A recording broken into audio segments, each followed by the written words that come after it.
দশ রাজযুদ্ধ বা 10 রাজন্য যুদ্ধ, দ্য ব্যাটল অফ 10 কিংস। আমরা সকলেই মহাভারত ও রামায়ণের যুদ্ধের কথা জানি, কিন্তু রামায়ণ ও মহাভারত যুদ্ধের অনেক আগে এই ভারতে আরেক বড় যুদ্ধ হয়েছিল, যা ভারতের ইতিহাসে এক যুগান্তকারী যুদ্ধ।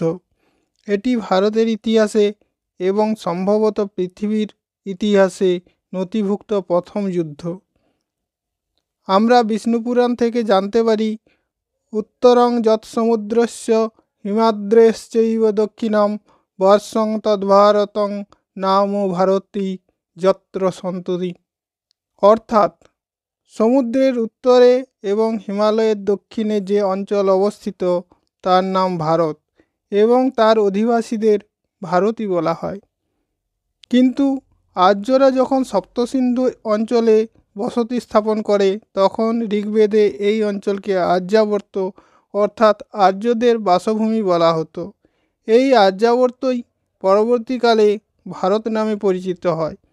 আর্যাবর্তের নাম কিভাবে ভারত হয় তার বিভিন্ন মতবাদ আছে, কিন্তু সবচেয়ে প্রাচীন বেদ ঋগ্বেদে উল্লিখিত 10 রাজযুদ্ধ এবং এই যুদ্ধের ফলাফল থেকে আর্যাবর্ত কিভাবে ভারত নামে অভিহিত হয় তা আমরা জানতে পারি।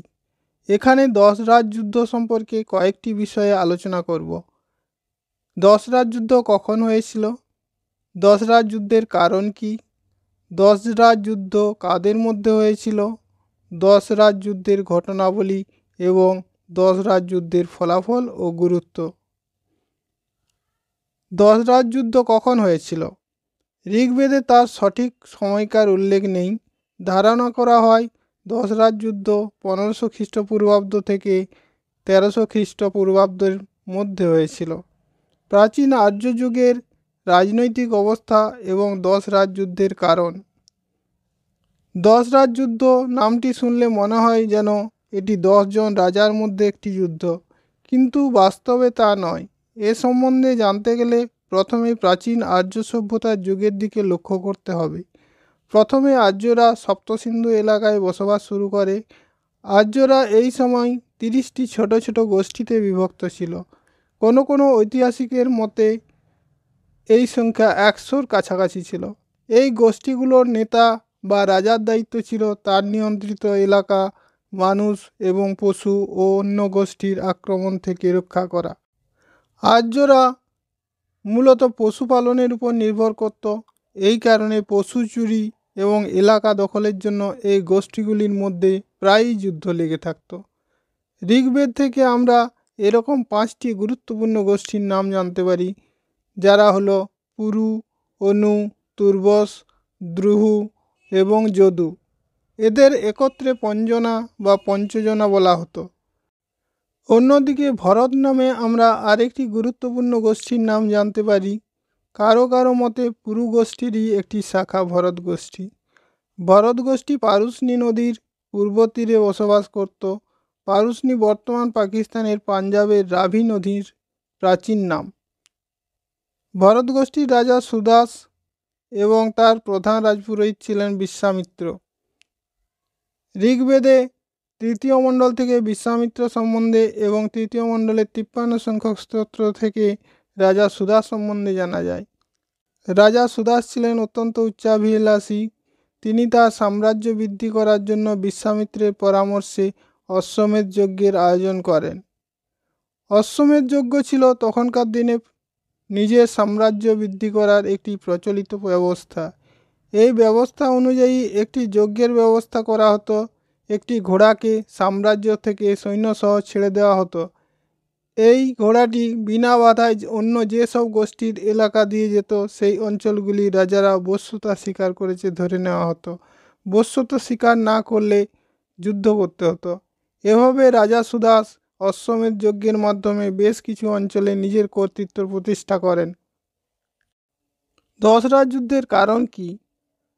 10 রাজযুদ্ধের কারণ সম্পর্কে মতান্তর আছে, তবে 2টি কারণকে গুরুত্বপূর্ণ বলে মনে করা হয়। বিশ্বামিত্র প্রথমে সুদাসের প্রধান রাজপুরোহিত হলেও পরে বিশ্বামিত্রের সঙ্গে সুদাসের মতাদর্শগত বিরোধ দেখা দেয়। অনেকের মতে রাজা সুদাস অত্যন্ত উচ্চাকাঙ্ক্ষী থাকার জন্য তিনি পুরোহিতের ক্ষমতা কমিয়ে রাজাকে সম্পূর্ণ ক্ষমতার অধিকারী করতে চান। যদিও সেই যুগে সামাজিক এবং যুদ্ধ সংক্রান্ত সমস্ত ক্ষেত্রেই পুরোহিতের ভূমিকা অত্যন্ত গুরুত্বপূর্ণ ছিল, তা আমরা দশরথ যুদ্ধের প্রকৃত আলোচনার সময় বুঝতে পারব। এই বিরোধের জন্য তিনি বিশ্বামিত্রকে প্রধান পুরোহিত থেকে বরখাস্ত করেন এবং সেই জায়গায় ঋষি বশিষ্ঠকে প্রধান পুরোহিত নিযুক্ত করেন। ঋগ্বেদের সপ্তম মণ্ডল থেকে আমরা বশিষ্ঠ সম্বন্ধে জানতে পারি। অপমানিত বিশ্বামিত্র তখন পূর্বে উল্লিখিত পঞ্চজনা অর্থাৎ গুরুত্বপূর্ণ 5 গোষ্ঠীর রাজার সঙ্গে যোগাযোগ করেন এবং সুদাসের বিরুদ্ধে যুদ্ধের জন্য একটি সম্মিলিত গোষ্ঠী তৈরি করেন। দ্বিতীয় কারণ হলো সুদাসের ক্ষমতা বৃদ্ধিতে আতঙ্কিত হয়ে অন্যান্য গোষ্ঠীর রাজারা এবং যেসব রাজাদের রাজত্ব চলে গিয়েছিল তারা তাদের রাজত্ব পুনরুদ্ধার করার লক্ষ্যে সুদাসের বিরুদ্ধে যুদ্ধের জন্য একটি জোট তৈরি করেন। 10 রাজ যুদ্ধের স্থান। ইতিমধ্যে আমরা জানতে পেরেছি সুদাস এবং বিভিন্ন গোষ্ঠীর রাজাদের মধ্যে বেশ কয়েকটি যুদ্ধ হয়েছিল, কিন্তু অন্তিম ভাগ্য নির্ণায়ক যুদ্ধ হয়েছিল পারুশনি নদীর তীরে।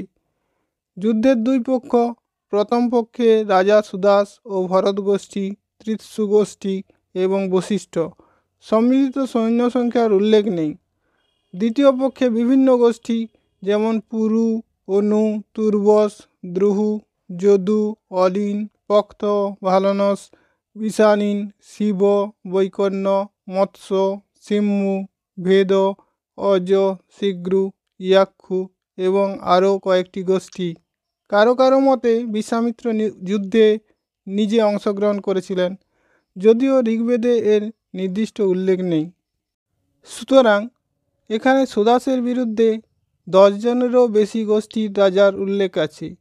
ঋগ্বেদে 10 সংখ্যাটি সম্ভবত অনেক বোঝাইতে ব্যবহৃত হয়েছে, অথবা এদের মধ্যে 10 জন রাজা গুরুত্বপূর্ণ ছিলেন। সম্মিলিত সৈন্য সংখ্যা ছিল 6666 জন। এছাড়াও এই যুদ্ধে কয়েকজন যুদ্ধের দেবতা যেমন ইন্দ্র ও বরুণের ভূমিকা সুস্পষ্ট উল্লেখ রয়েছে। যুদ্ধের ঘটনাবলী। ঋগ্বেদের সপ্তম মণ্ডলের 18, 53 এবং 83 সংখ্যক স্তোত্র থেকে এই যুদ্ধ সম্বন্ধে আমরা জানতে পারি। সুদাস এবং তার সৈন্যরা পারুশনি নদীর তীরে সম্মিলিত গোষ্ঠীর বিশাল সংখ্যক সৈন্য দ্বারা আক্রান্ত হন। একদিকে খরস্রোতা পারুশনি নদী ও অপরদিকে সম্মিলিত গোষ্ঠীর বিশাল সংখ্যক সৈন্য। এই বিশাল সংখ্যক সৈন্যবাহিনীর কাছে নিশ্চিত পরাজয় বুঝতে পেরে সুদাসের প্রধান পুরোহিত বশিষ্ঠ যুদ্ধের দেবতা ইন্দ্র এবং বরুণের উদ্দেশ্যে রাজা সুদাসকে সাহায্য করার জন্য প্রার্থনা করেন। তৃষ্ণার্ত মানুষ যেমন বৃষ্টির জন্য আকাশের দিকে তাকিয়ে থাকে, সেই রকম সকলে আকাশের দিকে তাকিয়ে ইন্দ্র ও বরুণ দেবতার কাছে সাহায্যের জন্য প্রার্থনা করেন। ইন্দ্র বশিষ্ঠের এই প্রার্থনা শোনেন এবং রাজা সুদাসকে সাহায্য করেন। ইন্দ্র তখন খরস্রোতা পারুশনি নদীর জলকে অগভীর করে দেন। সুদাস এবং তার সৈন্যবাহিনী সহজেই পারুশনি নদী অতিক্রম করে অপর পারে চলে যায়। এমতো অবস্থায় সুদাসের সৈন্যবাহিনীকে আক্রমণ করার উদ্দেশ্যে সম্মিলিত গোষ্ঠীর সৈন্যরা পারুশনি নদী অতিক্রম করার চেষ্টা করে, কিন্তু খরস্রোতা পারুশনি নদীতে তাদের অধিকাংশ সৈন্য ভেসে যায়। তাদের মধ্যে যেসব সৈন্যরা পারুশনি নদী অতিক্রম করতে সক্ষম হয়, রাজা সুদাসের প্রশিক্ষিত সৈন্যরা তাদের হত্যা করে। কয়েকটি গোষ্ঠীর রাজা সুদাসের বশ্যতা স্বীকার করে এবং কয়েকটি গোষ্ঠী প্রাণ ভয়ে তাদের সমস্ত কিছু পরিত্যাগ করে অন্যত্র পলায়ন করে। অর্থাৎ এক কথায় এই যুদ্ধে একটি বিস্তীর্ণ অঞ্চল রাজা সুদাসের অধীনে আসে। এইভাবে ঋষি বশিষ্ঠের প্রার্থনায় সন্তুষ্ট হয়ে ইন্দ্র 10 রাজ যুদ্ধে রাজা সুদাসকে রক্ষা করেন। এরপর সুদাস আরও পূর্ব দিকে অগ্রসর হন এবং যমুনা নদীর তীরে আরেকটি যুদ্ধে অবতীর্ণ হন। তিনি রাজা ভেদকে পরাজিত ও হত্যা করেন। অন্যান্য কয়েকটি গোষ্ঠী যথা অজ, শীঘ্রু, ইয়াক্ষু রাজা সুদাসের বশ্যতা স্বীকার করে। ফলে কুরুক্ষেত্র অঞ্চল সুদাসের অধীনে আসে। 10 রাজ যুদ্ধের গুরুত্ব ও ফলাফল। ঋগ্বেদের 10 রাজ যুদ্ধের মাধ্যমে আমরা শুধুমাত্র যুদ্ধের বর্ণনা জানতে পারি তা নয়, দশরাজ যুদ্ধে তৎকালীন আর্যাবর্তের ভৌগোলিক ও রাজনৈতিক পরিস্থিতির কথা জানা যায়। দশরাজ যুদ্ধের আগে ছোট ছোট এলাকায় বিভিন্ন আর্যগোষ্ঠীর আধিপত্য ছিল, কিন্তু দশরাজ যুদ্ধের পর এক বিস্তীর্ণ এলাকায় রাজা সুদাসের কর্তৃত্ব স্থাপিত হয়। রাজ্যে রাজার একচ্ছত্র ক্ষমতা ও অধিকার স্থাপিত হয়। ঋগ্বেদের আর্যাবর্তের নাম ভরত গোষ্ঠীর নাম অনুযায়ী ভারত হয়। রাজা সুদাস যমুনা নদীর পশ্চিম তীরে তার আধিপত্য স্থাপন করার পর কুরু গোষ্ঠীর উদ্ভব হয় এবং ভবিষ্যতে কুরুক্ষেত্রের মহাভারতের মহাযুদ্ধের বীজ রোপিত হয়। দশরাজ যুদ্ধে অংশগ্রহণকারী বিভিন্ন গোষ্ঠীর পরবর্তীকালে বিভিন্ন গ্রন্থে উল্লেখ আছে। সে যুগে যুদ্ধে পুরোহিত এবং বৈদিক যুদ্ধের দেবতাদের অত্যন্ত গুরুত্বপূর্ণ ভূমিকা ছিল। সঠিকভাবে প্রার্থনার মাধ্যমে এই দেবতাদের সন্তুষ্ট করতে পারলে যুদ্ধে তাদের সাহায্য পাওয়া যেত। ঋষি বৈশিষ্ট্যের বৈদিক মন্ত্রে অগাধ জ্ঞান ছিল, তা আমরা জানতে পারি। Thank you for watching. Please subscribe.